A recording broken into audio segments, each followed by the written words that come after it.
Hello दोस्तों, क्या हाल है। तारीख आज 1 अप्रैल 2025, नया दिन, नया महीना और नया वित्त वर्ष। दिन मंगलवार हो गया, हिंदी तिथि चतुर्थी। और आइए बात करते हैं आज के मुख्य समाचार में देश भर की तमाम बड़ी खबरों पर नजर डालते हैं। देखिए, एक तो अप्रैल के पहले ही दिन अप्रैल फूल्स डे के रूप में मनाते हैं, लेकिन मैं आपको किसी भी तरह से अप्रैल फूल नहीं बनाऊंगा। सीधा आगे बढ़ेंगे खबरों में। देखिए, आज से नया वित्त वर्ष शुरू हो रहा, तो टैक्स, बैंकिंग, जमा बचत व जीएसटी समेत कई सारे नियमों में भी बड़े बदलाव लागू होने जा रहे हैं, जिनका सीधा असर आम आदमी की जिंदगी पर पड़ने वाला है। इनके बारे में भी बात करेंगे आगे। आज से ही अब आपका टैक्स बचत भी होगा, क्योंकि इस नए वित्त वर्ष से ही हमारे देश में नया इनकम टैक्स स्लैब लागू होने जा रहा, और इस नई स्लैब के तहत 12 लाख रुपए तक की कमाई पर सालाना इतनी आय पर आपको कोई भी टैक्स नहीं देना पड़ेगा। वेतन भोगी लोगों को तो 13.25 लाख रुपए तक टैक्स में छूट मिलेगी। वो कैसे, तो ये कुछ गणना कैलकुलेशन भी आप देख सकते हैं। कुछ इस तरह से 12 लाख रुपए तक की आय पर अब आपको कोई टैक्स नहीं देना पड़ेगा। और अब नया आयकर स्लैब जो होगा, उसके मुताबिक कितने लाख रुपए तक की इनकम पर कितने प्रतिशत टैक्स बनता है, इसकी भी डिटेल आप देख सकते हैं। ठीक है। और वहीं दोस्तों, 1 अप्रैल इतिहास में भी काफी महत्वपूर्ण दिन है। आज ही के दिन हमारे देश में भारत में रिजर्व बैंक की स्थापना हुई थी। अमेरिका की एप्पल कंपनी की स्थापना भी आज ही हुई थी। 1 अप्रैल 1935 को तो आरबीआई की स्थापना हुई, और 1 जनवरी 1949 को आरबीआई का राष्ट्रीयकरण किया गया। तो आज इस मौके पर भारतीय रिजर्व बैंक अपने 90 साल पूरे होने का उत्सव मनाएगा। इस उत्सव में देश की राष्ट्रपति द्रौपदी मुर्मू भी शामिल होगी, और इस फंक्शन का आयोजन भारतीय रिजर्व बैंक आरबीआई के मुंबई स्थित मुख्यालय पर किया जाएगा। और वहीं एप्पल कंपनी की स्थापना भी 1976 में आज ही के दिन हुई थी। स्टीव जॉब्स ने की थी, आपको पता होगा। चलिए अगला अपडेट देखिए। आज मंगलवार को भी हमारे देश में बैंक बंद रहेंगे। मतलब बैंक तो खुले रहेंगे, लेकिन आम ग्राहक बैंक का कोई भी काम नहीं कर पाएंगे, क्योंकि आज 1 अप्रैल को बैंक का फाइनेंशियल ईयर क्लोजिंग के काम निपटाए जाएंगे। इसलिए आरबीआई ने आम लोगों के लिए आज बैंक की छुट्टी डिक्लेयर कर रखी है। ठीक है। वहीं नए वित्त वर्ष के पहले ही दिन आज देश की वित्त मंत्री निर्मला सीतारमण भी 1 अप्रैल को राज्य आर्थिक मंच पोर्टल की भी शुरुआत करेगी। अब इस पोर्टल पर 2022-23 तक के पिछले 3 दशकों के, मतलब 30 सालों के राज्यों के सामाजिक, आर्थिक और राजकोषीय मापदंडों से जुड़े आंकड़े उपलब्ध होंगे, जिन्हें आम आदमी, आम पब्लिक भी देख पाएंगे। चलिए अगला अपडेट देखिए। देश भर में बीते दिन ईद का जश्न मनाया गया। पीएम मोदी ने भी देशवासियों को ईद की बधाई दी, और वक्फ बिल के विरोध में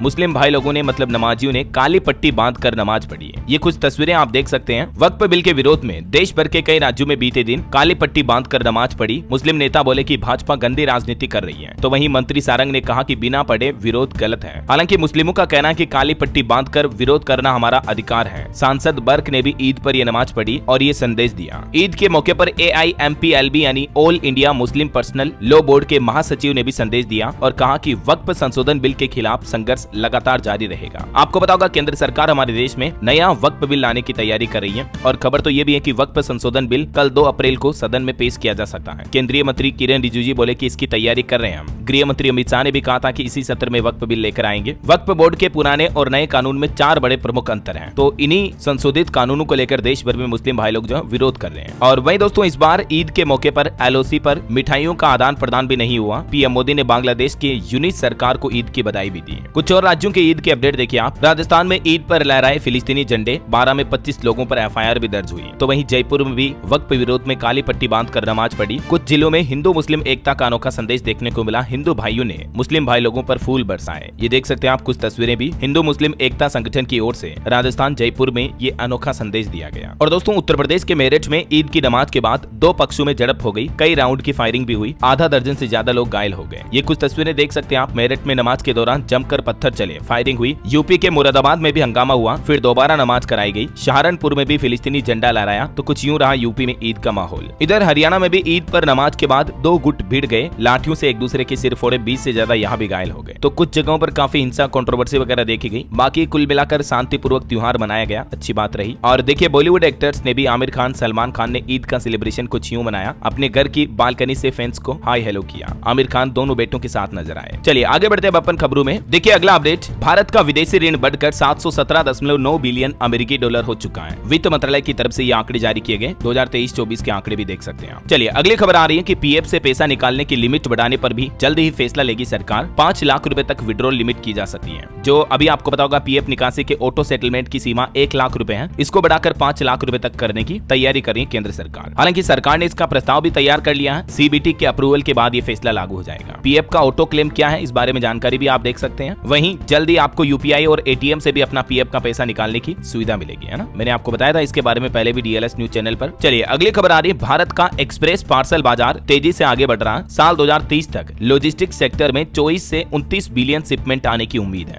वहीं देखिए, राहुल गांधी ने महिला एवं बाल विकास मंत्री को एक पत्र लिखा, जिसमें उन्होंने आंगनबाड़ी कार्यकर्ताओं के लिए वेतन और ग्रेचुइटी कनेक्टिविटी बढ़ाने की मांग की है। चलिए खबर आ रही, दुनिया के सबसे ऊंचे रेल ब्रिज का उद्घाटन इसी महीने 19 तारीख को करेंगे पीएम मोदी। जम्मू कश्मीर के कटरा श्रीनगर वंदे भारत ट्रेन को भी हरी झंडी दिखाएंगे। चिनाब ब्रिज का नाम तो आपने सुना होगा, ये दुनिया का सबसे ऊंचा रेल ब्रिज है। तो 19 तारीख को इसका उद्घाटन हो जाएगा। 19 अप्रैल को सबसे पहले तो पीएम मोदी जम्मू कश्मीर के दौरे पर आएंगे। यहाँ वो उधमपुर में दुनिया के सबसे ऊंचे रेलवे ब्रिज का उद्घाटन करेंगे। फिर इसके बाद वे कटरा माता वैष्णो देवी पहुंचकर जम्मू कश्मीर वंदे भारत एक्सप्रेस ट्रेन को भी हरी झंडी दिखाएंगे। ये चिनाब पर बना दुनिया का सबसे ऊंचा रेल ब्रिज कितना ऊंचा है, इसकी कुछ जानकारी आप देख सकते हैं। Statue of unity Eiffel tower से भी इसकी ऊंचाई बहुत ज्यादा है। वहीं गृह मंत्री अमित शाह भी प्लान कर रहे हैं, अगले सप्ताह जम्मू कश्मीर के दौरे पर आएंगे। कठुआ एनकाउंटर के बाद गृह मंत्रालय की तरफ से यह बड़ा फैसला लिया गया और अमित शाह का यह भी प्लान है 4-5 अप्रैल को छत्तीसगढ़ का भी दौरा करेंगे। यहाँ नक्सल विरोधी अभियानों का भी जायजा लेंगे। चलिए अगली खबर देखिए। साहिल और मुस्कान से मिले मेरठ के सांसद अरुण गोविल। श्री राम ने उन्हें रामायण भी भेंट की। अरुण गोविल जिन्होंने दोस्तों रामानंद सागर की रामायण में प्रभु श्री राम का किरदार निभाया था। देश का हर व्यक्ति इन्हें आज भी भगवान के रूप में ही देखता है। तो इन्होंने हाल ही में जो साहिल और मुस्कान ने मिलकर इनके पति की हत्या करके ड्रम में फेंक दिया था, तो इन दोनों से मुलाकात की जेल में, और मुलाकात के बाद अरुण गोविल ने इनको एक रामायण की पुस्तक भी भेंट की। और इसके साथ ही सांसद अरुण गोविल ने सभी बंदियों को रामायण देखकर पढ़कर सीखने और सुधरने का मंत्र भी दिया। उन्होंने कहा कि सब ये प्रण लें, एक बार यहाँ से चले जाएं तो फिर वापस न आना पड़े। मुस्कान और साहिल के कुछ और खुलासे सामने आ रहे हैं। सूटकेस छोटा पड़ा तो इसीलिए सौरभ को काटकर ड्रम में भरा। साहिल और मुस्कान ने 10-12 बार में गला काटा। मेरठ हत्याकांड को लेकर ये कुछ और चौंकाने वाले खुलासे सामने आ रहे हैं। चलिए अगली खबर देखिए। यस बैंक को बड़ा झटका लगा, ग्राहकों के खाते पर भी इसका असर पड़ सकता है। दरअसल इनकम टैक्स डिपार्टमेंट की तरफ से अभी यस बैंक को 2210 करोड़ रुपए का टैक्स डिमांड नोटिस भेजा है। इससे पहले भी आपको पता होगा यस बैंक विवादों में रह चुका है, तो अभी इस नोटिस से भी ग्राहकों और बैंक के स्टॉक इन्वेस्टर्स पर असर दिख सकता है। बैंक के शेयर पिछले एक साल में 27% तक गिर चुके हैं। हालांकि बैंक का दावा है कि इस नोटिस का असर ग्राहकों पर नहीं पड़ेगा, लेकिन अगर बैंक की वित्तीय स्थिति प्रभावित होती है तो बैंक को बड़ा नुकसान हो सकता है और इस नुकसान की भरपाई के लिए ग्राहकों की सेवा पर भी असर देखने को मिल सकता है ना। चलिए अगली खबर आ रही है। बच्चों के भोजन में अब 10% कम तेल का इस्तेमाल किया जाएगा। केंद्र सरकार की तरफ से यह बड़ा फैसला लिया गया। बच्चों में बढ़ते मोटापे को लेकर पीएम मोदी ने चिंता भी जताई और ये भी सुझाव दिया कि माता पिता भी अपने घर के खाने में प्रतिदिन तेल का इस्तेमाल कम करें और जो स्कूलों में बच्चों के लिए जो मिड डे मील भोजन बनाया जाता है उसमें भी अब पाम ऑयल तेल का इस्तेमाल कम किया जाएगा ना। वहीं देखिए प्रधानमंत्री नरेंद्र मोदी ने इस साल 2025 के अंतर्राष्ट्रीय योग दिवस के लिए थीम की घोषणा भी कर दी है। इस बार के योग दिवस की थीम रहेगी योग for one earth one health. चलिए अगली बड़ी खबर आ रही है। 1 अप्रैल आज से ही बजट भी लागू हो जाएगा। जो मार्च में सरकार ने बजट में घोषणाएं की थी वो सभी अब अप्रैल से लागू हो जाएगी नए वित्त वर्ष से। ठीक है,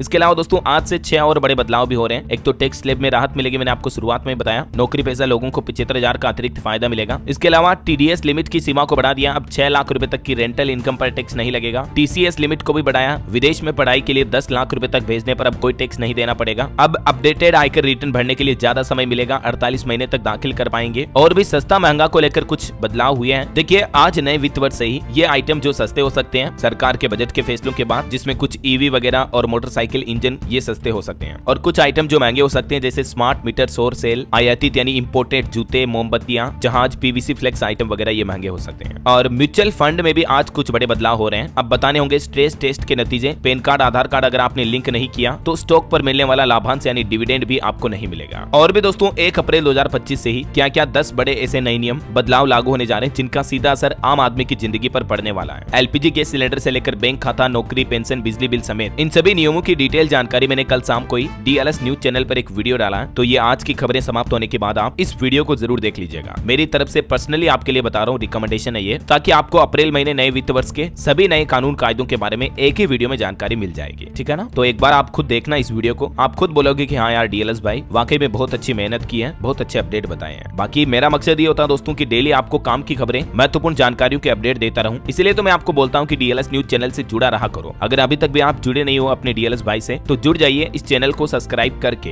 बेल आइकन जरूर दबा दीजिएगा और इस वीडियो पर एक लाइक और शेयर भी कर देना, ताकि आपको रोजाना की ताजा खबरें, महत्वपूर्ण मुख्य समाचार, काम के न्यूज अपडेट सबसे पहले आपके मोबाइल पर मिल जाएंगे। ठीक है ना। चलिए बिना टाइम वेस्ट किए सीधा आगे बढ़ते हैं खबरों में। देखिए अगला अपडेट, बिम्स्टेक शिखर सम्मेलन में शिरकत करेंगे पीएम मोदी। इस बैठक में अगले 5 वर्षों का एजेंडा तय होगा। ये शिखर सम्मेलन की बैठक शुक्रवार 4 अप्रैल को होगी और इस बैठक में 2030 तक के एजेंडे को अंतिम रूप दिया जाएगा। वहीं दोस्तों म्यांमार, थाईलैंड में जो हाल ही में भूकंप आया था, इस पर एक बड़ी रिपोर्ट सामने आ रही है। देखिए नमाज पढ़ रहे 700 लोगों की भी जान चली गई, 60 मस्जिदें तबाह हो गई। इस घटना के चौथे दिन मरने वालों का आंकड़ा 1700 के भी पार पहुंच चुका है। चलिए अगली खबर देखिए दोस्तों, बीते दिन एक बड़ी रेल दुर्घटना हो गई। गुजरात अहमदाबाद बरौनी एक्सप्रेस ट्रेन में आग लग गई। इटारसी के पास 1.25 घंटे खड़ी रही ट्रेन, आग वाली बोगी को अलग करके फिर रवाना किया गया। हालांकि गनीमत रही कि जान माल का नुकसान नहीं हुआ। और एक बड़ी दुर्घटना महाराष्ट्र के पालघर में भी हो गई। यहाँ एक टैंकर फ्लाईओवर से नीचे गिर गया और टैंकर में भरा केरोसिन सड़क पर फैलने की वजह से आग भी लग गई। मुंबई अहमदाबाद नेशनल हाईवे पर काफी बड़ा जाम लग गया इस घटना के बाद। चलिए अगली खबर देखिए। शिवसेना सांसद संजय राउत बोले कि मोदी रिटायरमेंट पर चर्चा करने नागपुर आए, आरएसएस उत्तराधिकारी तय करेगा। फडणवीस बोले कि पिता के रहते उत्तराधिकार पर चर्चा हमारी संस्कृति नहीं है। दरअसल हाल ही में आपको पता होगा पीएम मोदी ने जो आरएसएस मुख्यालय का दौरा किया था, तो उसके बाद अब उनके दौरे को लेकर ये पॉलिटिक्स होने लग गई है। और इन राजनीतिक चर्चाओं के बीच महाराष्ट्र के मुख्यमंत्री देवेंद्र फडणवीस ने भी कहा कि जब पिता जिंदा हो तो हम उत्तराधिकारी नहीं ढूंढते हैं। पीएम मोदी के रिटायरमेंट वाले दावे पर संजय राउत को खरी खरी सुनाई। उन्होंने कहा कि मोदी जी के उत्तराधिकारी की तलाश की कोई जरूरत नहीं है, वो हमारे नेता हैं और अगली बार भी पीएम वही बनेंगे। और पीएम की तारीफ में स्वामी अवधेशानंद भी बोले कि मोदी के पास भारत के लिए अगले 1000 वर्षों का विजन है। उन्होंने प्रधानमंत्री को महापुरुष भी बताया। चलिए अगली बड़ी खबर देखिए। उत्तराखंड में कई जगहों के नाम बदले गए। हरिद्वार का औरंगजेबपुर अब शिवाजी नगर के नाम से जाना जाएगा। वहीं अकबरपुर, मोहम्मदपुर, अब्दुलपुर इस तरह के मुस्लिम समुदाय से जुड़े इलाकों के नाम को बदलकर अब अलग नाम कर दिया गया। उनका किन किन नामों के परिवर्तन किए गए, जिनके पुराने और नए नाम क्या हैं, देख सकते हैं अब आप स्क्रीन पर। वहीं पॉलिटिक्स से एक और खबर देखिए। सोनिया गांधी ने लिखा, शिक्षा नीति में 3C का एजेंडा है। इससे केंद्रीकरण, व्यवसायीकरण और सांप्रदायिकता बढ़ेगी। केंद्र सरकार शिक्षा के प्रति उदासीन है। और एक बड़ी दुर्घटना हो गई दोस्तों। पश्चिम बंगाल के साउथ 24 परगना में गैस सिलेंडर फट गया, जिसमें 4 बच्चों समेत 7 लोगों की मौत हो गई। वहीं खबर देखिए, एसएफजे के आतंकी पन्नू ने भी एक नया वीडियो जारी किया। अंबेडकर जयंती के मौके पर माहौल बिगाड़ने का दावा किया। फिल्लोर में प्रतिमा पर भी नारे लिखवाए। इधर मणिपुर में भी हिंसा भड़काने के खिलाफ पाकिस्तान का कनेक्शन सामने आया। आईएसआई के निशाने पर है मणिपुर के कुकी मेतई समुदाय के लोग। हैकर्स और कॉल गर्ल से हेट पोस्ट डलवाई जा रही है सोशल मीडिया पर। ये कुछ रिपोर्ट सामने आने के बाद अब भारत की खुफिया सुरक्षा एजेंसियां भी सक्रिय हो गई। इस मामले की अब पूरी तहकीकात की जाएगी, जांच की जाएगी, है ना। चलिए अगला अपडेट देखिए। यूपी वाराणसी की निधि तिवारी बनी पीएम मोदी की प्राइवेट सेक्रेटरी है। ये 2014 बैच की आईएफएस अधिकारी है, जो पहले पीएमओ में डिप्टी सेक्रेटरी थी, है ना। बहरहाल अभी तो कुछ और महत्वपूर्ण और काम की खबरें देखेंगे दोस्तों अपन, लेकिन फिलहाल वक्त तो चला है आज के ताजा मौसम समाचार जानने का। देखिए मौसम विभाग की तरफ से देश के 6 राज्यों में आंधी बारिश और 2 राज्यों में लू चलने का अलर्ट जारी किया है। मध्य प्रदेश, राजस्थान में अगले 3 दिन 30 किलोमीटर प्रति घंटा की रफ्तार से हवाएं चल सकती है। तो वहीं छत्तीसगढ़ में पारा 40 डिग्री के पार चल रहा है। कुछ राज्यों के हालात देखिए आप। राजस्थान में 2 दिन तेज बारिश की संभावना है। जयपुर समेत 11 जिलों के लिए अलर्ट जारी हुआ। कल 2 अप्रैल के लिए राजस्थान के उदयपुर, चित्तौड़गढ़, भीलवाड़ा, बूंदी, कोटा समेत इन जिलों में बारिश की चेतावनी है। वहीं परसों 3 अप्रैल को भी राजस्थान के इन जिलों में बारिश हो सकती है। इधर मध्य प्रदेश में भी देखिए दोस्तों मौसम बदला। भोपाल और खंडवा में बूंदाबांदी हुई। सीहोर समेत 6 जिलों में आज हल्की आंधी और बारिश, बिजली गिरने का भी अलर्ट है। वहीं छत्तीसगढ़ में गर्मियां बढ़ी। अब स्कूलों का समय बदला गया। 2 से 30 अप्रैल तक सुबह 7 बजे से 11 बजे तक चलेगी क्लासेज। प्रदेश में भी आंधी बारिश की संभावना है। छत्तीसगढ़ में भी 2 अप्रैल के बाद तेज हवाएं भी चल सकती है ना। वहीं इधर हरियाणा में मार्च में देखिए 41% कम बारिश हुई। 4 अप्रैल तक मौसम शुष्क रहेगा। 3 तारीख के बाद हवा चलने का पूर्वानुमान है। पंजाब में भीषण गर्मी की संभावना। अगले 3 दिन में 7 डिग्री तक चढ़ेगा पारा। बाकी मौसम विभाग का कहना है दोस्तों कि अप्रैल से जून के बीच देश के 15 से भी ज्यादा राज्यों में गर्मी का कहर बर पाएगा। यूपी में 10 दिन लू चलेगी और भी अगले 24 घंटों के दौरान पूरे देश में मौसम की संभावित गतिविधियां क्या रह सकती है, जिसकी जानकारी आप देख सकते हैं स्क्रीन पर। ओके, और चलिए दोस्तों मौसम के बाद आगे बढ़ते हैं। कुछ मार्केट अपडेट्स देख लेते हैं। देखिए अप्रैल महीने की शुरुआत में ही मार्केट सेंटीमेंट काफी अहम होगा। कुछ प्रमुख आर्थिक आंकड़ों पर नजर रहेगी, क्योंकि अमेरिकी राष्ट्रपति डोनाल्ड ट्रंप भी टैरिफ वगैरह की घोषणा करने जा रहे हैं, तो इसका भी मार्केट पर असर देखने को मिलेगा। हालांकि मार्केट एक्सपर्ट की रिपोर्ट निवेशकों के लिए एक अच्छी खबर आ रही है। वित्त वर्ष 2025-26 में सेंसेक्स और निफ्टी में 8 से 12% तक का रिटर्न मिलने का अनुमान है। निवेश पर 13% भी रिटर्न मिल सकता है इस साल, क्योंकि अब बाजार धीरे धीरे संभल रहा है। एफडी, गोल्ड और म्यूचुअल फंड में बेहतर मौके होंगे। वहीं युवाओं के लिए एक प्रेरणादायी खबर देखिए। $22 बिलियन से जीरो नेटवर्थ पर पहुंची बायजू कंपनी के फाउंडर रविंद्र ने फिर से कहा कि हम फिर उठेंगे, पुराने कर्मचारियों को भी वापस लाएंगे। वहीं खबर है निसान रेनो जॉइंट वेंचर की बची हुई हिस्सेदारी खरीदेगा रेनॉल्ट ग्रुप। निशान मोटर कॉर्प के साथ होगी ये डील। और देखिए अमेज़न और नोकिया के बीच पेटेंट विवाद भी सुलझा। दोनों कंपनियों ने एक दूसरे के खिलाफ मुकदमे वापस लिए। वहीं शेयर मार्केट में निवेश करने वालों के लिए मार्केट एक्सपर्ट की एक सलाह देखिए कि निवेश के लिए रिस्क मैनेजमेंट बहुत जरूरी है। अगर आप 10,000 रुपए से ट्रेडिंग शुरू कर रहे हैं तो नुकसान की लिमिट 200 रुपए तक रखें। मार्केट एक्सपर्ट का ये मानना है दोस्तों की किसी भी ट्रेड पर कुल निवेश का 2% से ज्यादा घाटा नहीं होना देना चाहिए। चलिए मार्केट के बाद आगे बढ़ते हैं खबरों में। देखिए कॉमेडियन कुणाल कामरा के घर पहुंची मुंबई पुलिस। इसके बाद कॉमेडियन ने पोस्ट करते हुए कहा कि जहां 10 साल से मैं नहीं रहता, वहां जाना समय और पब्लिक रिसोर्स की बर्बादी है। चलिए खबर आ रही, देश में कहीं भी फ्री में इलाज करा सकेंगे अब राजस्थान निवासी। जन आधार कार्ड दिखाकर 25 लाख रुपए तक का ट्रीटमेंट कराने की फैसिलिटी मिलेगी। यहाँ तक कि दूसरे राज्य के मरीजों को भी राजस्थान में इलाज कराने पर राहत दी जाएगी। लाखों राजस्थानियों के लिए राहत भरी खबर आई है। अब प्रदेश के मरीजों को आउट ऑफ स्टेट फ्री इलाज की भी सुविधा मिलेगी। मुख्यमंत्री आयुष्मान जन आरोग्य योजना के तहत, है ना। चलिए खबर आ रही है एलन मस्क की न्यूरालिंक कंपनी को पछाड़ने की तैयारी की जा रही है। 13 लोगों में ब्रेन चिप इम्प्लांट करने जा रही एक चाइना की कंपनी है। चीन के एक रिसर्च इंस्टीट्यूट ने यह योजना बनाई है। वही देखिए छत्तीसगढ़ के दंतेवाड़ा बीजापुर बॉर्डर पर 45 लाख की इनामी नक्सली ढेर हुई। रेणुका DKSZC मेंबर थी।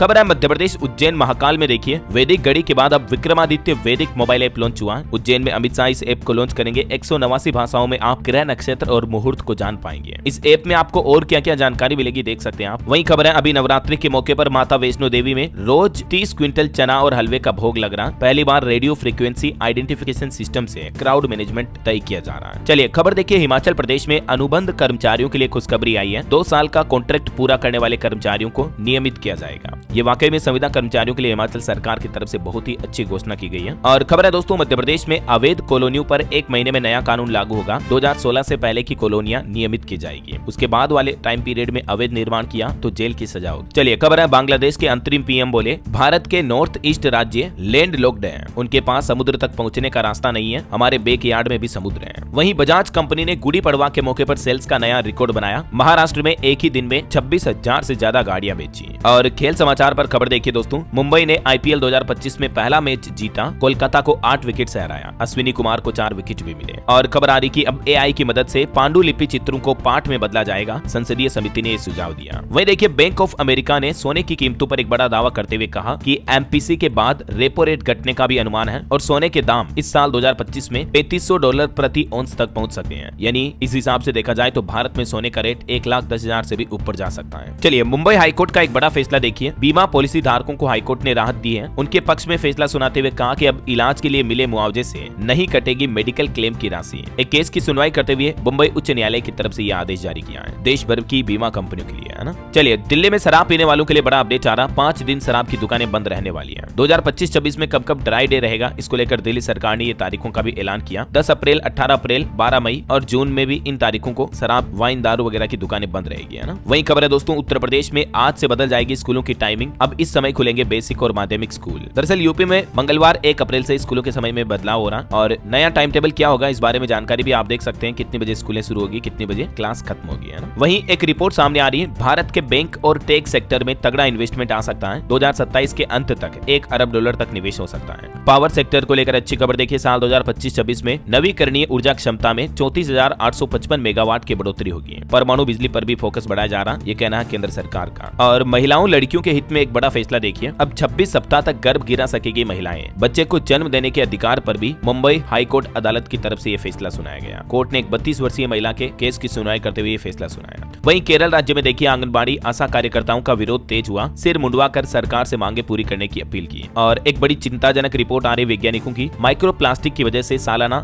गेहूं और धान की पैदावार 14% तक घट सकती है। समुद्री उत्पादन भी प्रभावित होगा। चलिए अगला अपडेट देखिए। उत्तराखंड में 8 से 10 मई के बीच हो सकते हैं पंचायत चुनाव। इसी महीने जारी होगी अधिसूचना। और एक रिपोर्ट सामने आ रही कि साल 2030 तक 12 करोड़ हो जाएंगे हमारे देश में घरेलू PNG कनेक्शन। कंज्यूमर के हित में PNG रेगुलेटर की तरफ से भी एक फैसला लिया गया है, जिसके तहत अब PNG पर शुल्क वगैरह में कुछ बदलाव किए जा रहे हैं। देख सकते हैं आप। वैसे CNG को लेकर भी खबर आ रही। CNG गैस महंगी हो सकती है। सरकार की तरफ से फैसला लिया जा रहा। मंत्रिमंडल का कहना कि 2 साल तक दरों में आगे कोई बदलाव नहीं किया जाएगा और उसके बाद सालाना $0.25 की बढ़ोतरी की जाएगी। तो अभी फिलहाल CNG के दाम एक बार फिर से बढ़ सकते हैं, है ना। और इसका असर PNG के दामों पर भी देखने को मिल सकता है। वहीं खबर देखिए 1 अप्रैल से कचरा हो जाएंगे फिजिकल कागज के स्टाम्प पेपर। दरअसल उत्तर प्रदेश सरकार एक नया नियम लागू करने जा रही है। यूपी में अब 10,000 से लेकर 25,000 रुपए तक के कागज वाले फिजिकल स्टाम्प पेपर रद्दी माने जाएंगे। इनके इस्तेमाल पर पूरी तरह से रोक रहेगी, बल्कि अब ऑनलाइन ई स्टाम्प का ही इस्तेमाल करना पड़ेगा इतनी लिमिट तक की अमाउंट के स्टाम्प के लिए, है ना। वहीं खबर है दोस्तों बिहार के राजगीर में आयोजित होगा हीरो एशिया कप 2025 और इसको लेकर हॉकी इंडिया और बिहार राज्य खेल प्राधिकरण के बीच एक MOU साइन भी हुआ। और एक अच्छी खबर देखिए, भारत में 6G की तैयारी भी शुरू हो चुकी है। केंद्रीय मंत्री ने बताया कि आखिर कब तक भारत में 5G के बाद अब 6G इंटरनेट सेवाएं लॉन्च हो सकती हैं। तो दोस्तों इसको लेकर सरकार का प्लान है साल 2030 तक भारत में 6G सेवाओं को लॉन्च कर दिया जाएगा, है ना। वहीं देखिए अमेरिकी राष्ट्रपति डोनाल्ड ट्रंप बोले न छोटा न बड़ा, 2 अप्रैल से दुनिया के सभी देशों पर रेसिप्रोकल टैरिफ लागू किया जाएगा। तो भारत में भी इसका असर देखने को मिल सकता है। कई सारे प्रोडक्ट की कीमतें महंगी हो सकती है। चलिए अगली खबर देखिए। विदेश मंत्री डॉक्टर एस जयशंकर ने दाऊदी बोहरा समुदाय के सदस्यों से मुलाकात की, ईदी की मुबारकबाद भी दी। और खबर है पंजाब सरकार नंगल को पर्यटन केंद्र के रूप में विकसित करेगी। वहीं माइक्रोसॉफ्ट कंपनी ने 50 साल पूरे किए। इस मौके पर जश्न मनाया, कंप्यूटिंग की विरासत और AI को भविष्य बताया। और देखिए यूनेस्को ने भी education and nutrition learn to eat level नामक एक नई रिपोर्ट जारी की और इस रिपोर्ट में बच्चों के भोजन की पोषण गुणवत्ता पर चिंता जताई गई और सरकारों से स्कूलों में खाद्य मानकों में सुधार करने का आह्वान भी किया गया है। वहीं खबर है जापान देश भी क्रिप्टो परिसंपत्तियों को वित्तीय उत्पादों के रूप में कानूनी दर्जा देगा। मतलब जैसे अमेरिका ने हाल ही में क्रिप्टो करेंसी को लीगलाइज किया था ना, वैसे ही जापान सरकार भी 2026 तक ये प्लान कर रही है। चलिए अगली खबर आ रही दोस्तों, दिल्ली वासियों के लिए राहत की खबर देखिए। पॉल्यूशन को लेकर अपडेट आ रहा कि पहले 3 महीने में मतलब इस साल 2025 के जनवरी, फरवरी, मार्च में 5 सालों की सबसे साफ हवा रही दिल्ली में। केंद्रीय प्रदूषण नियंत्रण बोर्ड की तरफ से ये रिपोर्ट जारी की गई। वहीं दिल्ली में एक्सपायर हो चुके वाहन मालिकों को भी राहत मिलेगी। अभी उन्हें ईंधन मिलता रहेगा, मतलब पेट्रोल पंप पर डीजल फ्यूल वगैरह मिलता रहेगा, लेकिन आगे जाकर ऐसे वाहनों पर पाबंदी लगाई जाएगी। दिल्ली के पर्यावरण मंत्री ने ये राहत दी है। वहीं खबर है झारखंड में पुलिस डिपार्टमेंट अब हाई टेक बनेगा। पुलिस कर्मियों को स्मार्टफोन वितरित किए जाएंगे जिनके जरिए वीडियोग्राफी और फोटोग्राफी होगी, अपराधियों पर लगाम लगाई जाएगी, है ना। और एक रिपोर्ट सामने आ रही दोस्तों, भारत की 46% वर्कफोर्स कृषि क्षेत्र में जुड़ी हुई है, इसलिए सरकार को कृषि आयात बढ़ाने पर बड़ी आबादी के लिए मुश्किलें हो सकती हैं। इन बातों पर विचार करना चाहिए। वही खबर है नोबेल शांति पुरस्कार के लिए नॉमिनेट हुए जेल में बंद अमेरिका के पूर्व प्रधानमंत्री इमरान खान। और खबर आ रही बिहार में नए सत्र में सरकारी विद्यालयों का निरीक्षण होगा। सभी 38 जिलों में अफसरों को जिम्मेदारी दी गई। और पंजाब सरकार का भी प्लान देखिए, जल संकट से निपटने के लिए भगवंत मान सरकार तैयार हुई। मालवा नहर परियोजना से सुधरेगा भूजल का स्तर। वही खबर है बॉलीवुड एक्टर कपिल शर्मा की फिल्म किस किस को प्यार करूं का फर्स्ट लुक पोस्टर भी रिलीज हुआ, देख सकते हैं आप। और देखिए दिल्ली में वायु प्रदूषण रोकथाम पर आज मंगलवार को केग रिपोर्ट भी पेश करेगी मुख्यमंत्री रेखा गुप्ता। यूपी कानपुर में एक भीषण सड़क हादसा हो गया। एक बाइक पर सवार 4 लोग ओवरलोड डंपर से टकराए, मां बेटी समेत 3 लोगों की मौत हो गई। खबर है उत्तर प्रदेश में आने वाली रामनवमी के पर्व पर सभी जिलों में 24 घंटे रामचरितमानस के पाठ का आदेश जारी हुआ। मीट की बिक्री पर भी पाबंदी रहेगी। वहीं आयुष्मान भारत योजना के अंतर्गत 150 मिलियन महिलाएं अब तक अपना स्तन कैंसर की जांच करवा चुकी हैं। केंद्रीय मंत्री अनुप्रिया पटेल की तरफ से आंकड़े जारी किए गए। और खबर है दोस्तों, आज से 5 दिवसीय यात्रा पर मंगलवार को भारत आएंगे चिली के राष्ट्रपति गैब्रियल बोरिक। और नीदरलैंड के विदेश मंत्री भी अभी 2 दिन के भारत दौरे पर पहुंचे हुए हैं। वहीं खबर देखिए गृह मंत्री अमित शाह ने हरियाणा के हिसार में महाराजा अग्रसेन चिकित्सा महाविद्यालय में महाराजा अग्रसेन की प्रतिमा का भी अनावरण किया। खबर है मध्य प्रदेश के मेहर में भी नवरात्रि पर नॉनवेज की बिक्री पर रोक लगाने का आदेश जारी हुआ। राज्य के इन 2 शहरों में और मांस वगैरह की बिक्री नहीं होगी, भोपाल के अलावा इंदौर मेहर में भी, है ना। और टेक न्यूज से बड़ी खबर देखिए, व्हाट्सएप में टेलीग्राम जैसा नया फीचर मिलेगा जल्दी आपको। ग्रुप में कितने मेंबर्स ऑनलाइन है ये पता लग पाएगा। वहीं खबर आ रही है लखनऊ आगरा एक्सप्रेसवे पर भारी वाहनों के लिए हर 50 किलोमीटर पर पार्किंग स्थल बनाए जाएंगे, शासन को भेजा गया प्रस्ताव। और आपको सावधान करने वाली एक खबर बताता हूँ, देखिए आप, साइबर ठगी का यह अनोखा मामला। मध्य प्रदेश के जबलपुर का यह मामला है। एक अनजान शख्स ने व्हाट्सएप पर फोटो भेजी, उस फोटो पर क्लिक करते ही खाते से 2 लाख रुपए कट गए। समझ रहे हो ये पूरा घटनाक्रम क्या रहा? थोड़ा सा वीडियो को पॉज करके पढ़ लीजिएगा, देख लीजिएगा, क्योंकि ऐसी साइबर फ्रॉड की घटना आपके साथ भी हो सकती है। तभी तो मैं आपको कहता हूँ सावधान रहें और इस तरह के फर्जी ऐप डाउनलोड ना करें। इस ऐप की वजह से ही ये बैंक खाते से पैसे कटे। चलिए कुछ और स्टेट न्यूज अपडेट देख लेते हैं फटाफट से। देखिए राजस्थान हाईकोर्ट का बड़ा फैसला, रविवार और पेड लीव भी वर्किंग डे में शामिल होगी। बैंक ने 13 दिन कम बताकर नौकरी से निकाला था, लेकिन लेबर कोर्ट का फैसला रद्द कर दिया राजस्थान हाईकोर्ट ने। और खबर है राजस्थान जयपुर से दिल्ली कोटा सीकर जाना महंगा होगा। 7 टोल बूथ पर यहाँ भी टोल टैक्स की रेटें बढ़ने जा रही है। वैसे आज से और भी कई राज्यों में टोल टैक्स ज्यादा देना पड़ेगा अब आपको टोल प्लाजा पर। मैंने आपको कल ही नई नियम वाली वीडियो में बताया था। वहीं राजस्थान के मुख्यमंत्री भजनलाल शर्मा ने 3 नई पॉलिसी लॉन्च की। बोले कि साल 2030 तक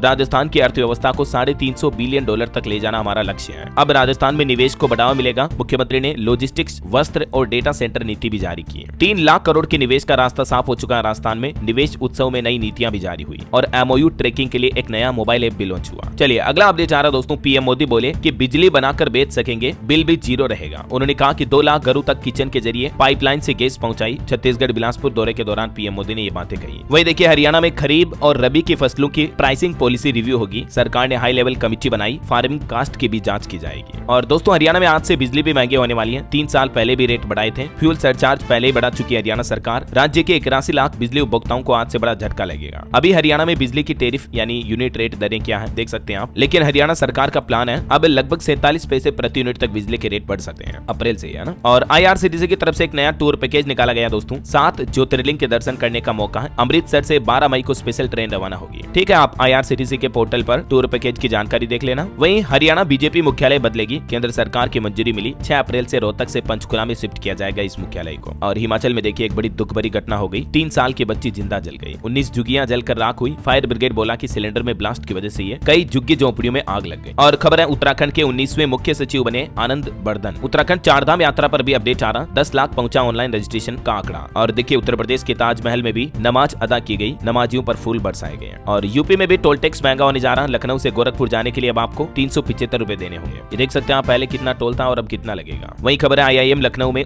41वां कॉन्वेकेशन का आयोजन हुआ। 811 स्टूडेंट्स को गोल्ड मेडल मिले। खबर है कानपुर में लगभग 1.25 लाख लोगों से करोड़ों की ठगी की गई। Naukri.com से ये नंबर निकालते, वीडियो कॉल करके इंटरव्यू लेते और बेरोजगार युवाओं के साथ इस तरह की ठगी का गैंग पकड़ा गया। चलिए कुछ एजुकेशनल खबरें भी देख लेते हैं। उत्तर प्रदेश पुलिस कांस्टेबल की 26,596 पदों पर भर्ती का शॉर्ट नोटिफिकेशन जारी हुआ। 12वीं पास से लेकर ग्रेजुएट्स तक को मौका होगा। हालांकि इसमें फॉर्म भरने की तारीखें अभी जारी नहीं हुई है। बाकी एक लास्ट डेट रिमाइंडर के तौर पर आपको बता दूं, बिहार में 10,729 पदों पर भर्ती निकली हुई है, जिसकी अंतिम तारीख आज 1 अप्रैल ही है। ठीक है ना, तो आज लास्ट मौका, आप आवेदन कर सकते हैं। वहीं IBPS ने जारी की PO क्लर्क समेत 4 भर्तियों की आवंटन सूची भी। चलिए अंतर्राष्ट्रीय न्यूज पर खबर आ रही दोस्तों। न्यूक्लियर डील पर डोनाल्ड ट्रंप ने ईरान को धमकी दी, कहा कि समझौता करें वरना बमबारी होगी। वहीं ट्रंप बोले कि जेलेंस्की मिनरल डील से मुकरने की कोशिश कर रहे हैं, अगर पीछे हटे तो मुश्किल में पड़ सकते हैं। ओके, और चलिए दोस्तों अंत में आज के राशिफल पर नजर डाल लेते हैं। देखिए मिथुन राशि को पुरानी चिंता से राहत मिलेगी और कन्या, तुला, धनु राशि वालों को भी सितारों का साथ मिल सकता है। बाकी ये पूरा सप्ताह मकर, कुंभ, कन्या राशि वालों के लिए अच्छा रहेगा। और भी कुछ अलग अलग राशियों का राशिफल आप देख सकते हैं स्क्रीन पर। और हाँ दोस्तों, आप मुझे कमेंट करके बताइए कि